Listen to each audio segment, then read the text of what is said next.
12 Nisan'da Almanya Dışişler Bakanı Annalena Baerbock 3 günlük Çin ziyaretine başladı. Ziyaret büyük bir ilgi gördü ve Fransa Cumhurbaşkanı Macron'un Çin ziyareti sırasında gazetecilere yaptığı Avrupa ABD'ye olan bağımlılığını azaltmalı ve ABD ile Çin arasında bir çatışmaya girmekten kaçınılmalı şeklindeki konuşmasından kısa bir süre sonra gerçekleşti.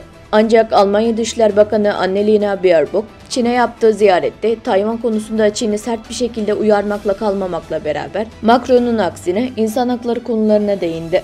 Hatta doğrudan Uygurların insan hakları durumundan bahsetti.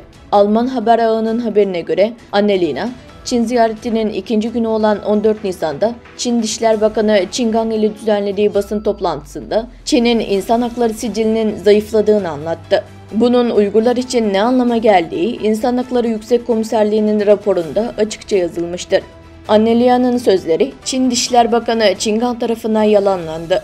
Uygur halkının sorununun insan hakları sorunu değil, şiddete, teröre ve bölücülüğe karşı mücadele sorunu olduğunu söyledi. Qin Gang, Çin'de insan haklarının gerilmesiyle ilgili olarak da her ülkenin kendi durumu, kültürü ve tarihi geçmişi olduğu göz önüne alındığında dünyada insan hakları için tek bir tip standart yok dedi.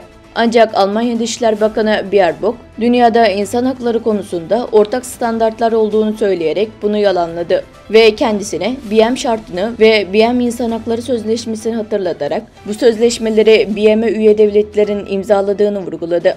Almanya Dışişler Bakanı Annalena Baerbock'un Çin ziyareti sırasında insan hakları konusundaki güçlü duruşu yurt dışındaki Uygurlar tarafından övgüyle karşılandı. Dünya Uygur Kongresi bu konuda özel bir açıklama yaptı. Dünya Uygur Kongresi Başkanı Dolkun ise Alman Dışişler Bakanı'nın doğrudan Uygur meselesine değinmesi bize umut veriyor dedi ve konuşmasında şunları da söyledi.